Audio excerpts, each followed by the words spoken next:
One size doesn't fit all. That applies in clothing and it applies in education. One student may need a little help understanding a new math concept while her best friend is ready for the next challenge. Under a one-size-fits-all education, the pace can be too fast for some and too slow for others.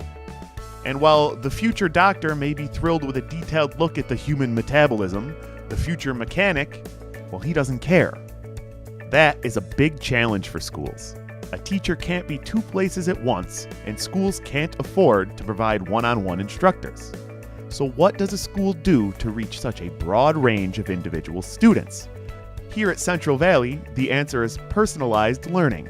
Personalized learning is trying to meet students where they're at and provide an education that's most meaningful to them.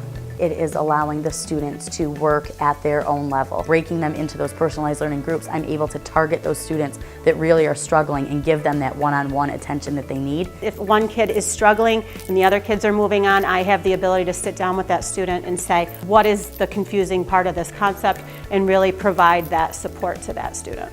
Now that we know what personalized learning is, what does it look like in the classroom?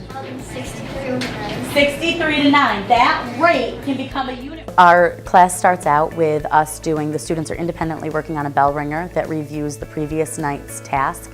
So the learning objective that we will be focusing on in class the next day is previewed in the video that they are watching the night before. Then we together as a whole class go over that, and I instruct based on the skill that they watched the video on the previous night. From there, they practice their vocabulary independently and they practice their fact practice independently.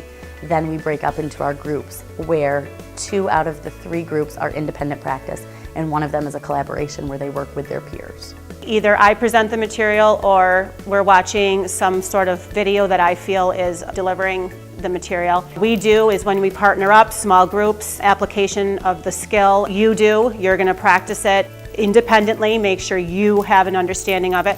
Then we come back again and talk about how it's applied and practice the applications of it. Times 30. Times 30? In the past, some students have had a hard time asking for help in front of a larger group, where when I'm working into this or breaking into the centers, they seem less hesitant to ask me for assistance.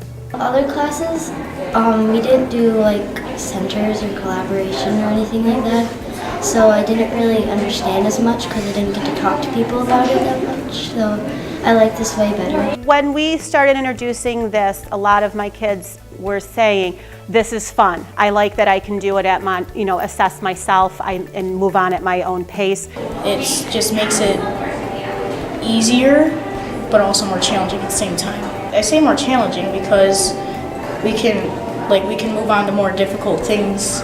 I had a student who came in at the beginning of the year and he was at a 2nd grade level for math.